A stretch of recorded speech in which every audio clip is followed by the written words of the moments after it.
Summertime fun. Can't get enough old stuff parked out at the dugout. Anyhow, this is my suction line. So you could just put it out there on a jug. And then this was that pump from Uncle Wiener's. So I just tied it into the suction. Now, if you were wanting to do it right, and I'm still going to change mine, I would like to have a gauge on the discharge of the pump. So on this line between the pump and the filter. And then I would put another gauge here. And then that way you could watch your filter as it starts to plug off. And if you were like 4 pounds, 6 pounds, 10 pounds differential, so say you had 30 pounds here and 20 here, you would know that your filter's plugged. So I just got this at UFA, and then just get some barbed fittings or whatever. And yeah, I mean, it adds up, but whatever, you'll have it forever. Move it in, or make sure all the water's out of it for winter, or move it in somewhere where it's warm for the winter. And then you could just put a garden hose fitting here if you want, and then have an on-off tap. The only thing that I did too is I run a cord, and then I just got an outdoor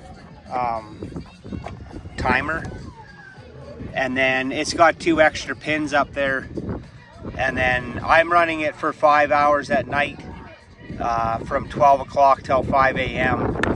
And then I just dug in this underground pipe, and I only put it in the ground like 2 feet, and so I'll have to blow it out. And then this is drip irrigation. I got it from Southern Irrigation in Red Deer. So I run, this is 1 tap just in case you want to hand water something. And then I dug it all the way across to here because I wanted 1 loop up the far side of the garden. So if you phone Southern Irrigation in Red Deer, they'll just ship you whatever you need. Just tell them the size of your garden. Or for now, just again, run a garden hose with a sprinkler out there. But this knocks it down to 25 PSI, and then it's got a filter. Plus I'm running the filter over there, but I don't want to plug up my drip irrigation. So this is the one heavy line, and then this irrigation line goes up and all the way around the outside to water the sunflower seeds. And then each one of these lines, it has its own on-off valve.